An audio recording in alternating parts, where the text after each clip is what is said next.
So we can almost wrap up here, but I had a few more questions I wanted to ask you. Um, Sure. One of them would be, what advice would you give to aspiring DJs or event promoters looking to, maybe break in and start their own scene or get putting themselves out there in the local scene?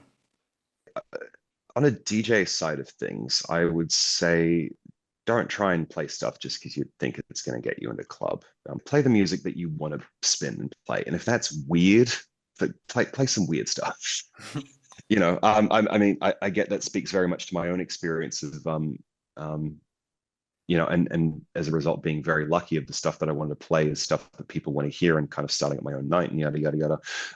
But the the genuineness that you get out of doing and playing what you want to try and spin and figure out, you can't get that if you just want to go and be like another run-of-the-mill like tech house DJ, or or just playing something because you think it's going to get you into a club. Play what you want to play, and even if you don't find clubs immediately that you want to get yourself into, it took me about 2 years of mucking around with stuff before I, had to start my own thing with Rave Cave to start getting noticed. Allow it to take time, and just remember there's also a big community of people out there online. You don't even have to find local stuff. I've got a lot of friends who stream and are very successful with, streaming to people over in Europe and the US. It doesn't necessarily have to be in person, as much as, it is kind of nice to be in a crowd and environment in a room and do things like that. Allow it to take time. It doesn't have to be a rush. As far as a promoter goes, um, pay people well is the only thing that I can kind of put forward as a main thing. Make sure that you sit down and figure out a business model and where you can do things where you pay people well.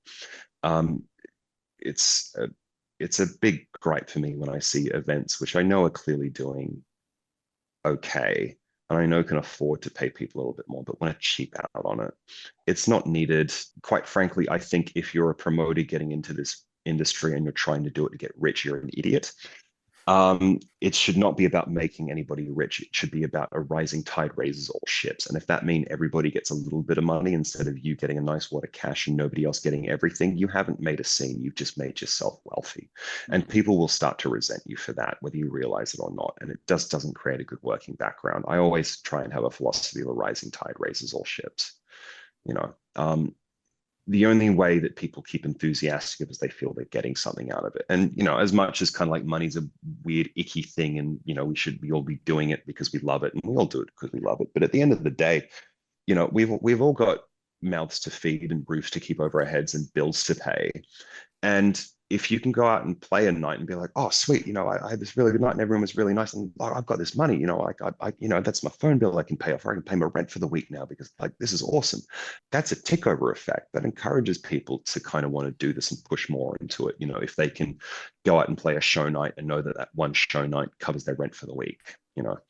Another thing I would probably say for promoters is figure out your money side and the way of promoting to yourself with a venue. Make sure you know roughly how, like, whenever you can with events, try and figure out, how many people are there, what the average take over the bar might be. If you can chat to the promoter and be like, hey, do you know how much you think it makes over the bar for a night? I know some venues like talking about that, some don't. But you can kind of get a rough idea if you're like, okay, we'll say there's 150 people in the room. Roughly everyone's going to have about 2 to 3 drinks. To find out how much a drink is, and you can roughly figure out how much this event is making a venue Mhm. per night. And that's, I think, really useful for kind of, and that's something that I found has been really good for when I've pumped Rave Cave to other people, is like when I had that start off in that little bar. First off, it's kind of like, okay, well, I now know what the average spend per head is. I now know what the revenue for this place is. I can use that to promote it and go forward, which I suppose would be another thing is don't be afraid to start small.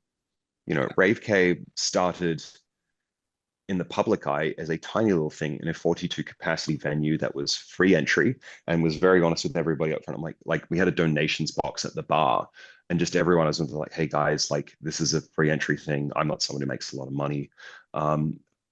Whatever is made over the donation box will be split evenly between everybody. Um, but that's the only way I can get forward. If that doesn't suffice for a night of things, I completely understand that.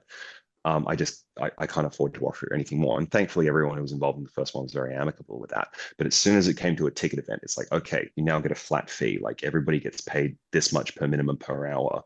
I always have discussions with other people if they have a little bit more clout to be kind of like, you know, what their rate is. And I don't like to barter with people, you know. Yeah, I feel I've rambled enough about that. No, it's all right. Yeah, no, on a tangentially related note, I also hate bartering. Mhm. I'm Mhm. terrible at it, and I'm bad at confrontation. And everybody here in Vietnam, it's like, Bart, you get something big, they're like this much, and I'm like, Mm. okay, and then they're like, okay, and I'm like, oh fuck, I was supposed to bargain there, wasn't I? That's not how Yeah, much that do they costs. that's something that I like. I still haven't been to a country that has kind of bartering as kind of considered a default, and it must be so weird to be in an environment with like it's going to cost you this much, and you go to give them, they kind of look at you like, why are you giving me what I asked for? Yeah. It's such a strange foreign concept for me. Like I've a big part of what I have with the philosophy of Rave Cave is like I'm not out to do this to make money. I want to make other people money. Like, you know, I have a very lovely graphic designer and photographer called Grim Reflections, David Zurab, who does all of, you know, the beautiful artwork that's behind me and that's up online for Rave Cave. At no point in time have I ever argued with what his um, with how much he costs, even though, like, I mean, you know, he's not cheap, but he's also deserves to not be cheap. The stuff he pumps out is incredible for the event night. And so the DJs who come on board, you know, I've never once had a thing where I don't feel the need to ask them to be cheaper to put on what they want to do. To me, that's not ethical. You know, to me, that's in a sense of if what they've asked for is too much, it's like, okay, well, cool. I respect where you're coming from, but maybe you might be something I need to save up for. Hmm. You know, I don't believe in cheaping out on people. That's not right as far as I'm concerned. You know. Hmm. Yeah. I think that was solid advice. I hope that it is helpful for whoever may or may not watch this. Last couple questions. It could be one artist or it could be a few people. If your event were to grow over time, um, Mhm. or you had some other position where you were able to bring out talent, who are some of your dream artists that you'd love to bring out to Sydney? Oh, that's easy off the top of my head. I mean, the person that kind of got me into this flavor of music was Giuseppe Stein. It would be, I mean, completely unreasonable, you know, for the international festivals that man headlines, and rightfully so, to expect him to be on board. But I mean, you know, as a fever dream, he would be amazing. Another one would be Street Fever. He's someone who's also, and their music has also very much fundamentally shaped what I DJ. Um, Yeah, he's a dude. He's a pro- unit. I bet you could get him. I doubt I'd be able to afford him. Yeah. And I mean, particularly seeing as the shows that I'm seeing and doing over in the States at the moment is tour, where it's a big art extravagant kind of piece. I like I mean, particularly with a venue where now it's nothing would be able to facilitate, or a small nightclub, and that man needs like a large stage, and rightfully so for the stuff he's doing. Those Mhm. performances look amazing. They Yep. don't exist anymore, which really disappoints me. But the artist, well, the duo that I think has mainly informed my musical taste are a French duo called Aglery. Hmm. And unfortunately, do you know Aglery? I do. Yeah. Yeah. Absolutely. Them, those two more than any other have informed where my musical and DJing stuff has gone by any other person, well, any other people rather. And it's a shame they don't exist anymore. Like iPon is what one of them has gone off to do is really, really cool and funky. Yeah. But there's just something about Aguilera's stuff that just, I can still remember the first night I heard it. And it was out the back of the hippie commune house, actually. A friend of mine called Ben showed it to me. And it was one of the tracks off, I can't remember the name of the EP, but I heard it and I was just like, this is it. This is it. Was it the And Mort I've been in, EP? I can't remember if it was the multi EP or the other one. Okay. Um, um, God, I can't remember. I've got a very bad memory for names and things. I'm hearing the song in my head right now. But yeah, the first EP they did was just, I'd never heard anything like it, and I still don't think I have. For some, I suppose for people who are a little bit more kind of like in the realm of things. I mean, like Al Vision is another big one for me. Laserpunk, who you've done work with, his stuff's awesome. He'd be sweet. Um, God, I'm drawing blanks here at the moment. I shouldn't be. I mean, that's a good collection of people. That's a Yeah, yeah, solid like collection. yeah, yeah. I suppose if I had to have someone who was at the top of my dream list for real, like for realism, it'd probably be Street Fever. Okay. Um, you know, that having them come down here would just be a dream come bloody true. Yeah. You know, I've always been in awe with what they've done with their music, and then seeing what they're doing with their live performance stuff. Like they're a full package, and really do kind of encapsulate that thing. What I was talking about is like you go to see a live show, and the photos and the videos have got like that is a visual feast to witness. A beautiful performance piece with their just beautifully eerie and eccentric and dark, sinister music that they make. It's God, it's going to be good shows to watch. Yeah, I imagine it is. That's like one of my biggest regrets about moving out of America is I've just missed so many good shows. There's the health tour that's happening over there at the moment, which has King Yusuf and Pixel Grip. Pixel Grip would be another one who would like to have, but I suppose at the same token they're a band piece and we're specifically DJ stuff. But Pixel Grip would be high up there. But I would bite off my left arm and leg to go and see King Yusuf, Pixel Grip, and Health play. Like that tour must just be absolute weaponry Yeah. at the moment, and I'm very, very jealous that the US gets to see the three of those. Yeah. Well, God has favorites.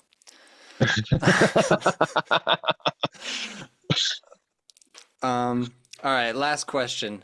Looking to the future, Mhm. what do you have any like long-term goals for Rave Cave beyond, you've been seeing organic growth and it's been good. Do you have like a, best case scenario, or are you happy to just kind of like let it keep rolling and do what it does? The I never want to have Rave Cave be a thing where I feel it needs to grow. If it does, cool. If it reaches the end of its time, cool. It's been a hell of a fun time as it is. And even if, I mean, I don't think it will be, as much as at this moment you very much are. But if having you come down here happens to be the crowning point and achievement of what I've got to do with Rave Cave, then that's bloody sweet, Hmm. you know. And I'm very proud and privileged for the fact that you've consider us worthy to come down and play for us. Like I really can't thank you enough for Dude, agreeing to come down and do this. You have like those list of people that are rattled off beforehand. You would also be someone who would mention that if I was talking to somebody else. So, like, thanks for coming down and joining us. It really does mean a lot to me and to kind of everyone else who's coming and playing on board. I would like to do. We've just started a subsidiary night called Cavern. That's happening this Saturday. And the idea of it is to be like a genre showcase night. The first one's drum and bass. I've got ideas to do other ones. So like I at least hope that, I mean, it's very much looking like a success. Tickets are being very healthily sold for that.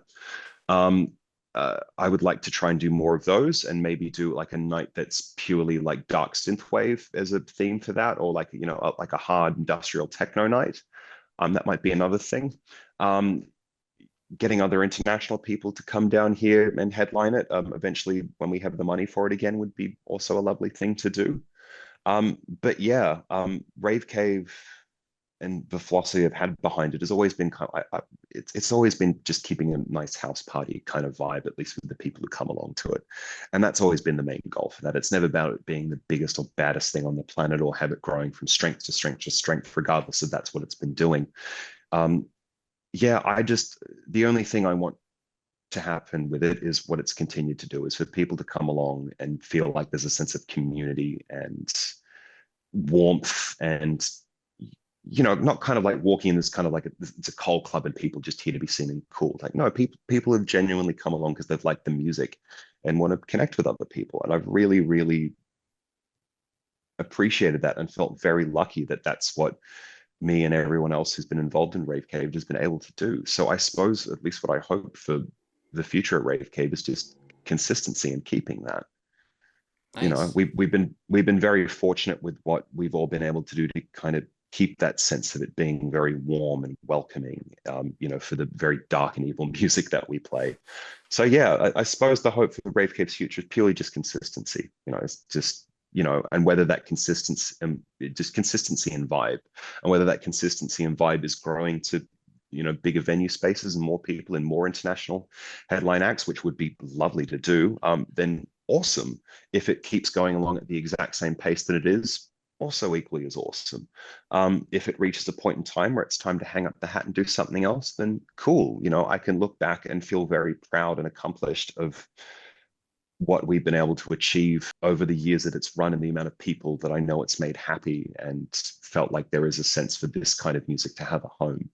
Um, Having said that, I do feel pretty hopeful that things will grow, particularly as a result of this gig. I think the exposure that having yourself on board and the promotion that you've done has opened up to a lot of channels outside of my own little circle and the circles that we have. So I can't thank you enough for that. There have been quite a few people who've popped out of the woodworks who've been like, oh my God, I found this. And it's been as a result of your own promotion and having you on the bill. So you've been a big part of helping us be a little bit bigger and badder than we are. So thank you. Sick, man. I'm more than happy to help. It's nothing. I'm just excited to be there. Oh, Just dude, happy to be here.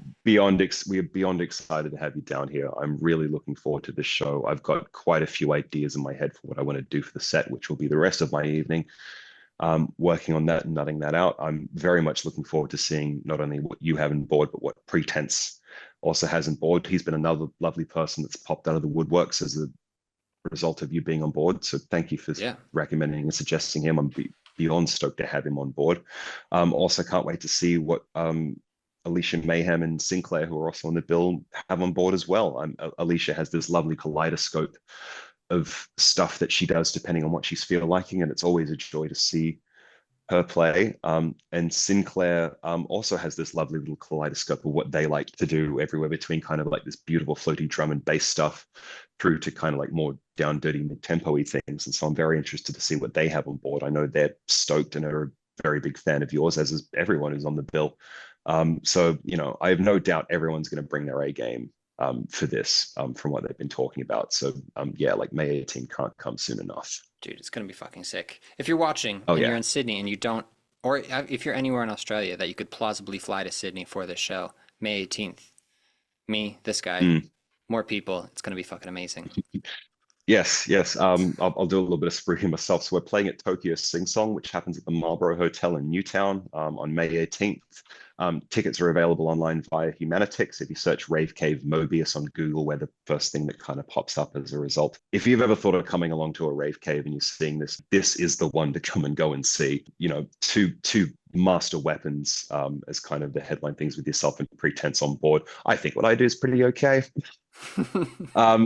Alicia is just an absolute weapon of herself, and so is Sinclair. I'm really proud of this lineup, and I think it's going to be one damn good night. Yeah, it's gonna be stacked. Excellent plug. Well done. Thank you. Professional delivery. Do All my right, best. fantastic. I think that's about it, unless there was anything else you wanted to add. Any like particularly good celebrity stories that we glossed over? Hmm. Oh God, you could get me going in the amount of times that I've met like celebrities and either like they've been amazing or things. So maybe it's best we save that for another Let's podcast. save that for the next one. All Yeah, right. but we'll be here all night if you get me going on those. All right. Sick, man. Thank you for taking the time. No, bless you, man. Yeah, again, it's a pleasure to have you on board. It's a pleasure to be a part of the podcast. I can't wait to meet you in person. Yeah, just a few weeks, man. Counting Hell it yeah, down. All right. love it. Peace.